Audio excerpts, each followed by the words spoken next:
في الفترة الأخيرة لاحظنا في أكتر من انترفيو إن كل الناس اللي بتتقدم للشغل في مجال التأمين ما عندهمش فيدباك كويسة عن طبيعة شغل السيلز في مجال التأمين، وده لأن شركات التأمين هي أسهل وظيفة ممكن تقبلك وممكن تشتغل فيها. فهل يا ترى كل الناس اللي بتتقدم لشغل سيلز التأمين بيحققوا نجاحات فيه؟ عشان كده لو معروض عليك أو أنت بتفكر إنك تشتغل كسيلز في مجال التأمين يبقى لازم تشوف الحلقة دي للآخر وتبعتها كمان لزميلك اللي بيفكر يشتغل في مجال التأمين، علشان انا هلخص لك كل ما يخص التأمين في الحلقة دي. هعرفك طبيعة الشغل في مجال التأمين، هعرفك اذا كان الشغل في مجال التأمين سهل ولا صعب، هعرفك كمان السالري او الراتب اللي انت هتحصل عليه، هل يا ترى بيكون المرتب ثابت ولا بيكون كتارجت. علشان كده بقى دلوقتي انا عايزك تكون ريلاكس خالص، مش عايز منك غير ان انت تنتبه لي، ومش عايز تكون في مكان يكون فيه ضوضاء او كده، عايزك تكون قاعد ومركز كويس قوي في كل الكلام اللي هيتقال. فلو لسه ما تعرفنيش، انا وجدي داوود ودي قناتي زتونة التأمين، خليك معايا.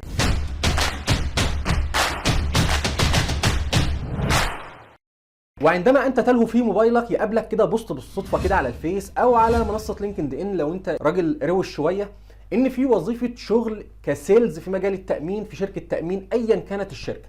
فانا دلوقتي هعرفك نقطه واحده بس، اهم نقطه، ان كل الكلام اللي احنا هنقوله دلوقتي يكاد يعني يكون 99% بينطبق على كل شركات التأمين. يعني لو واحد قال لك احنا عايزين مديرين، فتأكد ان هو مش عايزك انت خالص. يبقى كده اول نقطة كده، بسم الله الرحمن الرحيم، كل شركات التأمين مبدأها واحد، وكمان في الشغل وفي طريقة دفع الأجور. وفي نقطة كمان حابب ان انا اوضحها، بما انك بتسأل دلوقتي وبتستفسر كده على اليوتيوب وصلت للحلقة دي، فانت لسه بتسأل عن الشغل، يعني لسه ما اشتغلتش. فكلامي ده لو واحد لسه يعني اشتغل وبقى يعني ايه بقى فيه شغل وفيه التزام، فالحلقه دي مش هتبقى مناسبه ليك علشان انت جيت متاخر. طبعا كل الكلام ده لازم تبقى عامل عنه سيرش كده علشان تبقى انت عارف اصلا شركات التأمين بتشتغل في ايه قبل ما تدخل عليهم وتقول لهم يا جماعه انا جاي عايز اشتغل عندكم. انا جيت.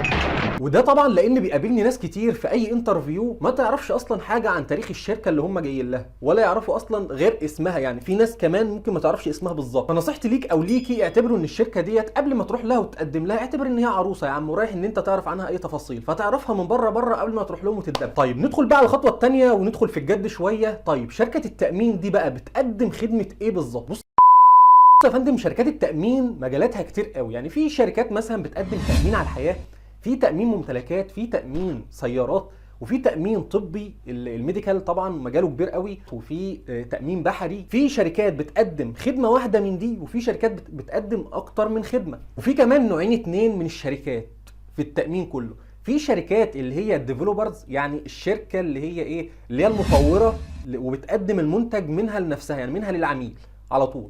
وفي شركات تانية اللي هي شركات البروكرز، الوساطة. مثلا انت محتاج شركة تأمين على الحياة، هي بتقدم لك في شركة تأمين على الحياة وبتجيب لك افضل اوفر من عندهم وبتقدمه لك. طيب انت احتجت بعد كده تأمن على السيارة بتاعتك، فبتروح مثلا اكتر من شركة وبتاخد منها افضل عرض مناسب ليك حسب امكانياتك انت وحسب ظروفك وبتقدمه لك، فبالتالي بتعمل لك يعني ايه كل حاجه انت محتاجها. ودي طبعا يعني يعتبر اصعب نوع، ودي بتشتغل مع كل الشركات، فلازم يبقى كل الشخص اللي شغال فيها عنده معلومه كافيه عن كل حاجه في مجال التأمين كله. ندخل بقى على النقطه الاهم بقى، انت طبيعه شغلك انت بقى ايه. كده اتكلمنا عن الشركه ممكن بتعمل ايه او بتقدم ايه، ندخل بقى عليك انت طبيعه شغلك كسيلز في شركات التأمين هتبقى ماشيه ازاي. ممكن الخص لك الموضوع كله كده قولا واحدا في جمله واحده، وهي جلب عمليات تأمينيه لشركه التأمين اللي حضرتك هتشتغل فيها. وده طبعا بيكون بعد تأهيلك وتدريبك وان انت تكون مؤهل انك تنزل سوق العمل، يعني ولائك وشغلك وكل حاجه هتكون لشركتك انت وبس. حد يجي يسالني سؤال بخصوص جلب عمليات تأمينيه، جلب العمليات التأمينيه ده بيكون سهل ولا صعب؟ هقول لك ان ده سؤال ذكي منك جدا، وهو ان انت حطيتني في زون. الزون ده اهم حاجه في الموضوع ده كله في الحلقه بتاعت النهارده. حرفيا اكتر مجال ممكن حد يشتغل فيه وفاتح بيبانه للناس هو التأمين، واكتر ناس بتدخله. لكن على العكس برضو اكتر مجال فيه تيرن اوفر، الناس بتنسحب منه تاني، هو برضو الايه، التأمين. بس طبعا انا مش بقفلك، استنى يعني استنى، اتك على الصبر شويه. لو انت دلوقتي داخل التجربه جديد، فانت عرفت المعلومه وخدت الصدمه خلاص، فهي دي. لكن في ناس بتبقى جايه مفكره نفسها مديرين جايين يقعدوا على مكاتب، فده طبعا اللي بيتصدم اكتر. انما انت خلاص عرفت الدنيا فيها ايه قبل ما تروح، علشان تبقى انت رايح وعارف انت رايح تشتغل ايه بالظبط. وكمان علشان ما تسمعش الكلام من حد تاني يقول لك ده انت جاي هتشتغل مدير وانت اصلا قاعد يا عيني كحيان مش لاقي اصلا تاكل. تأمين زي ما انت برضو ممكن تبقى فيه عادي خالص، ممكن تبقى فيه يعني لو قلت لك من تاني سنة ممكن تركب عربية وتشتري شقة وتعمل كل نفسك فيه، بس لو انت فعلا مجتهد وبتحب الشغل. وهو ده طبيعة شغل السيلز في اي مجال، بس مجال التأمين بالاخص المجال ده لو انت فعلا اهتميت فيه انت ربنا هيكرمك فيه اكبر كرم. بس طبعا لازم تبقى فيه صبور، وهي دي اهم نقطة. رقم 2 لازم تبقى انت صادق قوي في شغلك وامين. علشان كده لو انت فاكر لسه من شويه انا قايل لك اهم نقطه وهي الصبر، فانت لو ما عندكش صبر تكمل الحلقه دي للنهايه يبقى ده انت كده سقطت في اول اختبار ومش هتنفع للوظيفه دي. فطبعا انت لسه كمان بعد ما هتخلص الحلقه دي هتدخل كده تفر عندي في القناه، هيجي لك معلومات كويسه، على الاقل هيكون عندك 50% كفيدباك عن التأمين قبل ما انت تدخل انترفيو. علشان كده انا مش عايز اظلمك باي حال من الاحوال واقول لك الشغل ده سهل ولا صعب. لو قلت لك ان هو سهل ممكن بعد كده ترجع يعني تدعي عليا، ولو قلت لك ان هو صعب ممكن انت تتقفل منه وما تكملش فيه، او ان انا ادي لك رهبه جامد زياده عن اللزوم منه. فانت حسب نظرتك لنفسك انت، هل انت تقدر تبيع؟ يعني ان انت تبيع حاجه. يعني في ناس ما تقدرش تشتري. يعني ايه؟ يعني ممكن عمره ما يواجه واحد بياع ولا يقف معاه ويفاصل، لو قال له 500 جنيه هيديله، لو قال له 200 هيديله، فبيجيب حد معاه ان هو يشتري له الحاجه دي. فانت هل عندك مقياس ان انت شايف ان انت تقدر تبيع؟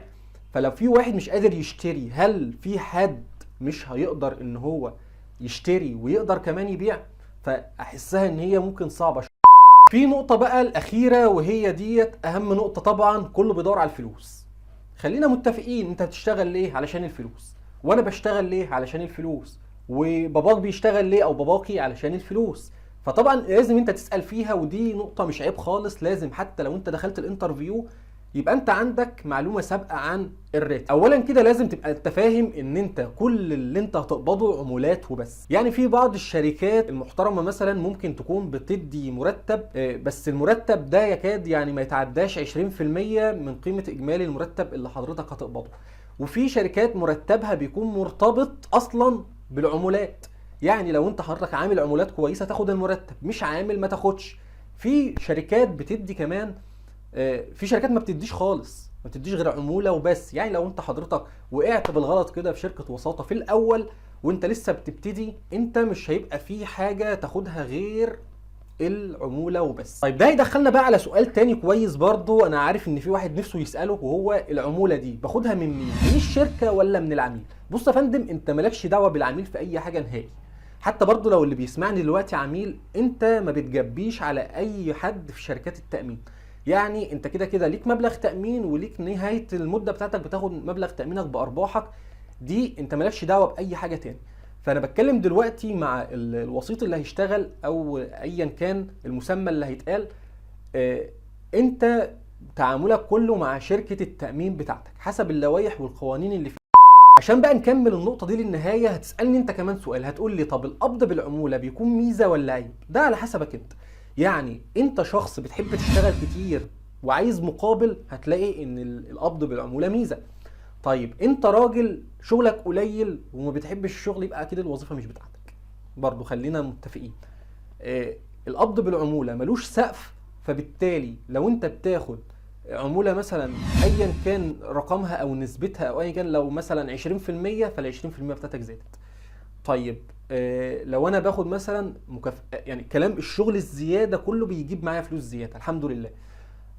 في حوافز وكلام من ده بتيجي لما انا بشتغل زيادة اصلا عن مرتبي او عن التارجت بتاعي المطلوب مني، فبلاقي ان في مقابل. نقطة كده عايز اقولها لك كمان، حاول ان انت تتعلم بسرعة، ومش عيب ان انت تسأل مرة واتنين، بس حاول ما تسألش التالتة، لان انت لو اشتغلت بالفعل وطبقت الكلمه اللي انت او المعلومه اللي انت خدتها من حد، انت صدقني عمرك ما هتنساها. بس كده انا خلاص خلصت كل اللي عندي. فلو لسه ما اشتركتش في القناه لحد دلوقتي اشترك في القناه ودعمنا كده، وبما انك لسه لحد دلوقتي مستمر الفيديو فانت بطل من الابطال، وانت عندك صبر، وبقول لك هتنجح ان شاء الله في مجال التأمين. واول سبب هو ان انت لحد دلوقتي لسه قاعد وبتتعلم وبتسمع وعاوز تتعلم. انا بفكرك تاني ادخل على القناة واسمع الحلقات الباقية، ولو انت لسه ما اشتركتش في القناة اشترك في القناة وفعل زر الجرس وشير الفيديو لاصحابك. كان معاكم وجدي داوود في زتونة التأمين.